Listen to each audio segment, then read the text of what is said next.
introduce a very special physician. Her name is Dr. Jacqueline Maynard, and she is, of course, with Healthy Partners. And you're located in the Pompano area, aren't you, in Deerfield Beach? Yes, we are. Yes, we are. Well, that's great. I'm so glad that you're on the show. I have so many questions for female doctors especially. First, let's get a little history about you.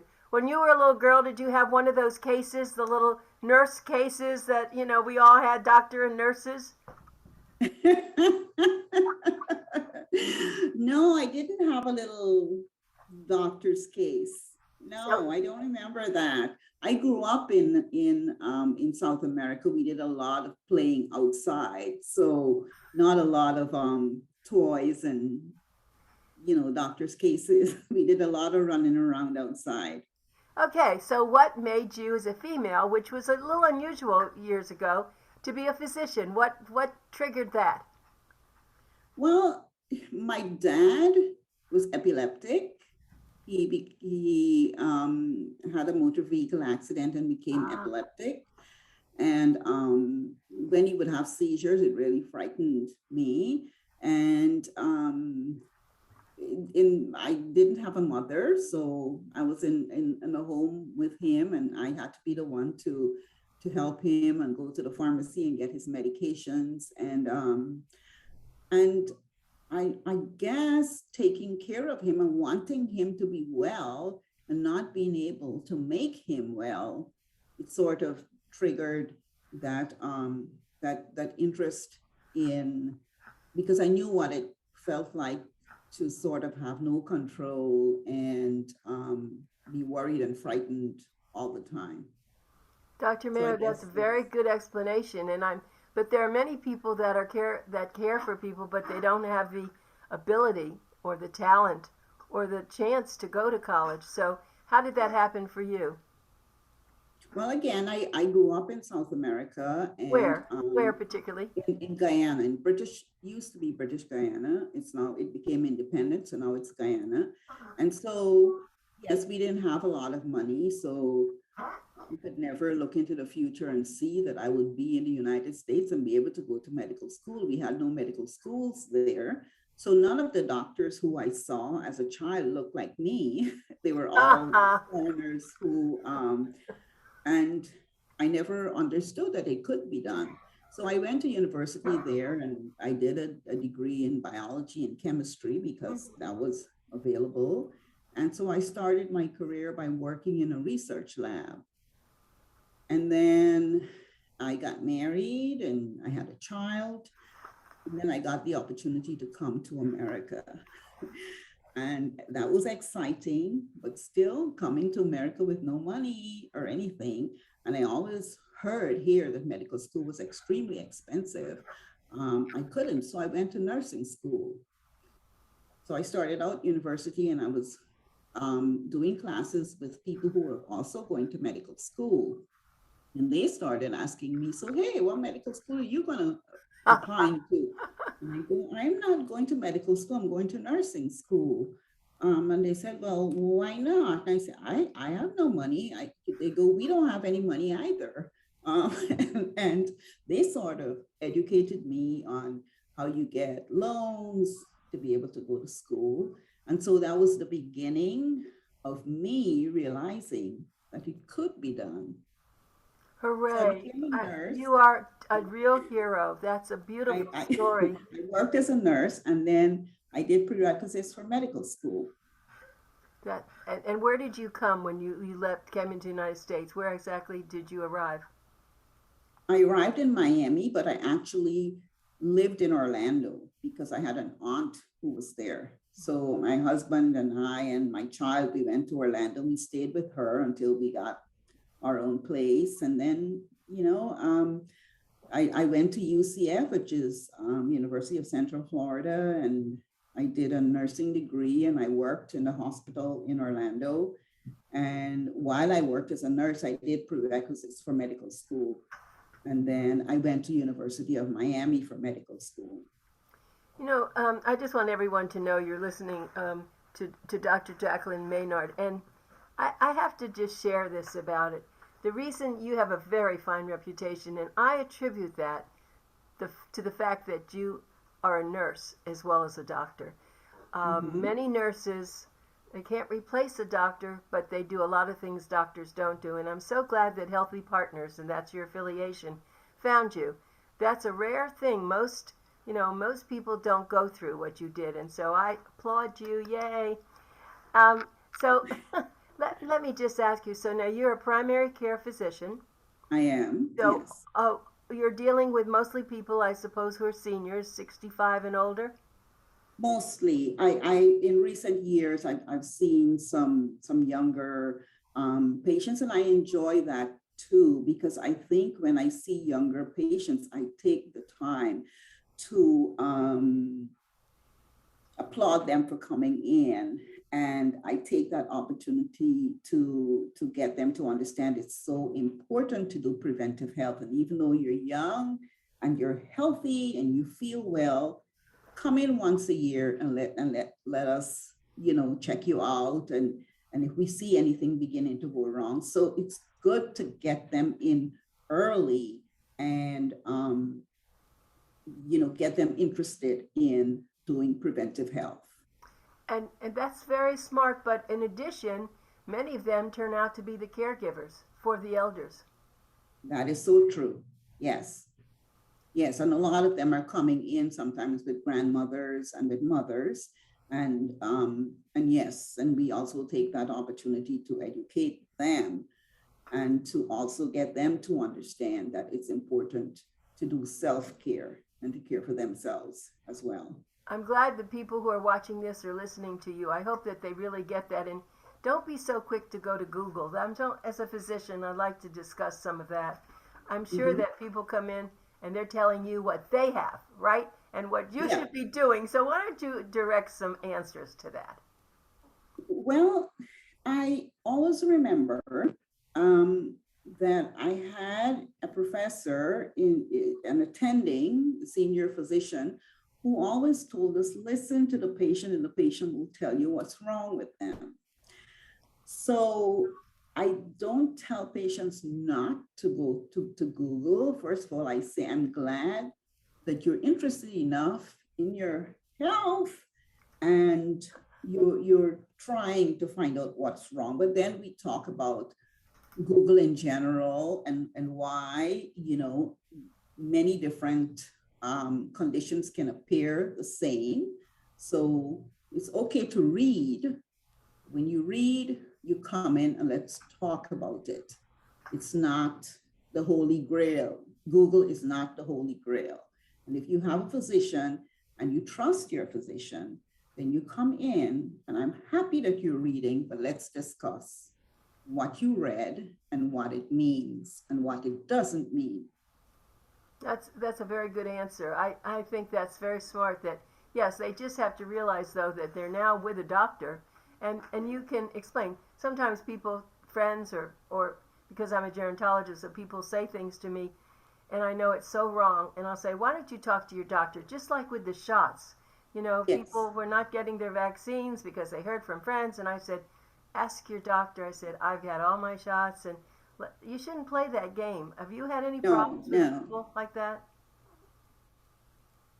So like I said, it's good to read. It's good that you're taking an interest. But then you come in and you say, this is what I read. I don't quite understand this. How, what's your take on it? And you should trust your doctor, or you shouldn't be seeing that person. So if you're seeing a doctor on a regular basis and you have a good relationship and you trust that person, then come in and ask questions and have a discussion. But at the end of the day, you have to go with what your personal physician recommends. So let's say you were about to write a book. Let's ask you what some of the things you would talk about that people would read in a book would say to them. The most important things as a physician that you would like them to know. You just do chapter by chapter by chapter. You're writing a book right now on Zoom, right? And I'm writing this for other physicians or just for people in general. Right. I think the most important thing about practicing medicine is that we have to learn to listen. as doctors. I don't think, from what I hear from patients, I truly Go believe ahead. that if you listen, the patient will tell you what's wrong with them because they're giving you all the symptoms, all the signs, and if you listen carefully, um, you're more likely to be correct in diagnosing what's wrong with them. Um, so also, I believe in not rushing through a visit. I like to sit down and listen to what my patients have to say. Um, and I get my patients involved in the decision making. I tell them this is a team. This is not me talking down to you and telling you, you have to do this, you have to do that, you have to do the other. Because when you leave here and go home, if you're not convinced, you're not going to do it. So this is a team effort. I like my patients to be honest with me. And if they're not doing or not what I recommended, or they're not taking the medication that I prescribed, then I want them to feel comfortably enough to be honest with me and say, I'm not doing this, or I'm not doing that, or this is what I'm actually doing. And then your health is a team effort, and the team, it's me and you. Maybe I'm the coach, maybe I'm the quarterback of the team, Good. but it's a team effort, and together we will get you better. So when they come in and they say, oh, you made me better, no, it's not me making you better. You went home and you were a part of it, are a part of the team. You went home and you did what I asked you to do or recommended for you to do. So you're a very integral part of the team and you have the control. You're listening to Dr. Jacqueline Maynard, who is with Healthy Partners, and it's very wonderful to hear someone who is so down to earth. A lot of people always, not many, but a lot of them go to their doctor and they're scared, and their blood pressure goes up when you take it, right. It's a whole thing, but you're so easygoing. I can see where they come in, you hold their hand, you make them feel comfortable, you ask them a few questions, and then as you do what you're doing, they don't even realize it, right? Well, I try. And every day you try to do the best job. Right, That and there you are can. many, I would say, a lot of young physicians who really never got trained with the elder population. That was something that I knew in my gerontology classes, and they didn't really appreciate the older adults. And I think that that's really wrong, and I don't think that they should then be treating them or even be in the medical practice, because older people are wonderful. I mean, I'm wonderful, you're wonderful, and our mothers and fathers, but somehow they just don't have the patience for it. But you do. And I know that Healthy Partners, I've talked to some of their doctors, that must be a very high priority for them. You must show patients, as you said, good listening skills, Yes. besides being a good doctor. Because you hear people say, well, he's a great doctor, but he does no bedside manner. Yes. Yeah, I hear that often. And many times when patients come in to see you, yes, they want their medical complaints taken care of. But a lot of times they're just coming to be with somebody and to be able to exchange and talk. It's a social visit for many patients. In addition to coming to see their doctor, eventually they see you sort of as a friend, that, we're coming to visit a friend as well as to take care of our health. And I think that's important too. That's a very, very important part of what we do. Dr. Maynard, I also noticed that what happens is um, and we're going to be running out of time. This went so fast, but I'll just say a couple of more things. What happens is they are so excited to come, and when you ask them what's wrong, they'll say nothing. Oh, I'm fine, right? And that's why I always think they should bring someone with them, so that they they share all of this?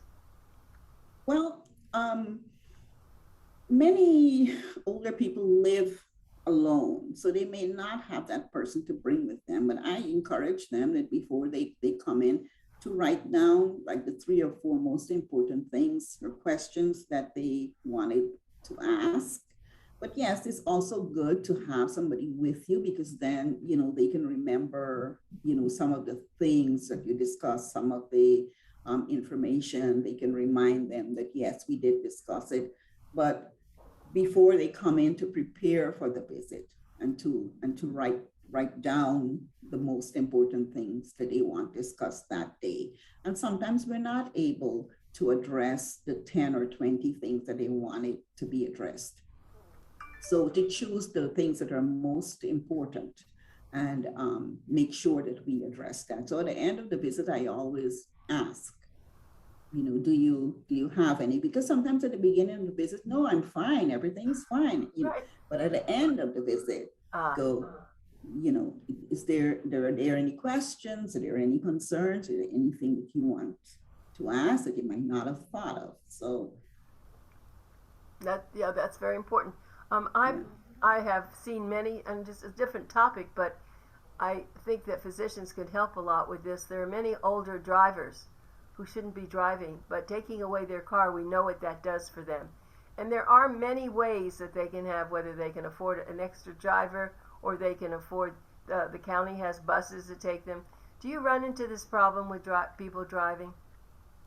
yes, and there are some of them can use tops.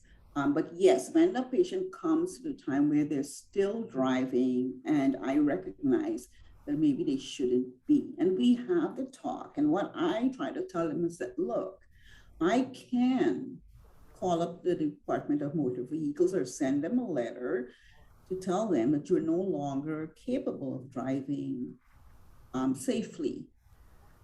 But I want you to do this with dignity. And I want to give you the opportunity to decide that, you know what, I am no longer capable of driving. And then we go through some of the things that they're no longer able to do, and some of the risks that they're taking.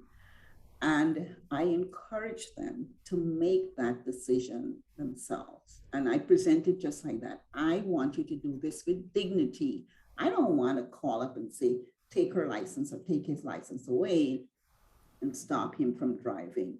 I respect you, and I know that you're capable of doing that for yourself. And many times they agree with me, and they do.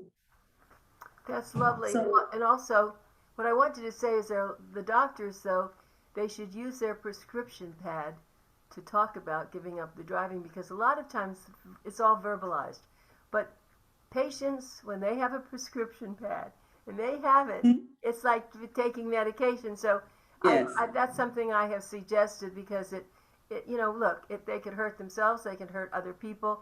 And so I'm glad that it's so high on your list. Yes, we do see a lot of that. And I agree with you that that's a great thing to do. So I will add that to my, I will accompany my recommendation with a script. Right. Let's also go through medications. We know that, even people in their 40s and 50s, medications we get more and more, and we lose count, and people buy these little boxes and they forget to open them. What do you tell your patients with medications? I tell them to bring all of their bottles to every single visit. Ah. And that is a problem, because most of them come in with a list. No, it has not changed. I still take the same things. No, I want bottles. I don't want the boxes. I want the bottles. Because they go to other doctors and they get pills, and they may be taking the same class of medication, but it has a different name, and they don't recognize that. So we call them before the visit. Remember to bring your bottles, all of the bottles. And then, then we review the bottles. But yes, medications are an issue, and it's an ongoing issue. And the only way we can help them to take medications more safely is by checking. I have patients who go to the hospitals and the medication gets changed. And they say, no, I am not taking these medications until I go see Dr. Maynard and she tells me it's okay. So we try to get them in as quickly as we can so we could go through the medications they got from the hospital, go through what they have, take away the bottles that they don't need, make it less confusing so that when they go home, they know these are the only pills we need to take. But yes, it's an ongoing problem. And over the counter, can you explain to people that even though over the counter medications are not prescripted, they can be very dangerous if they're combined with other things? Yes, and I discuss that at almost every visit, that even Tylenol or Benadryl that you can buy over the counter, the herbal medications that they love to take because it's good for this and good for that. And I remind them that these medications could be damaging to their kidneys, damaging to their liver. As you get older, you need to be concerned about overburdening the kidneys. So you should not be taking all these other medications. And this is why, again, I encourage them to bring the bottles, all the bottles, the herbal supplements, the vitamins, bring them in. Let's see what you're taking. That's excellent for you to do that.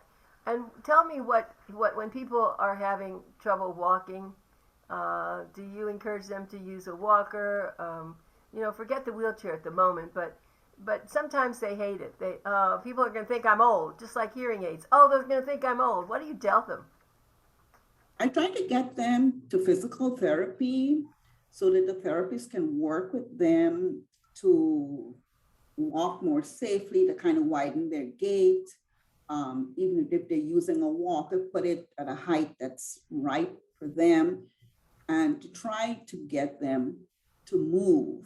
But yes, getting them to always use the walker, always use the cane is an issue, but they have to understand it. If you fall and you fracture a hip, wow, this could be the end of your quality of life.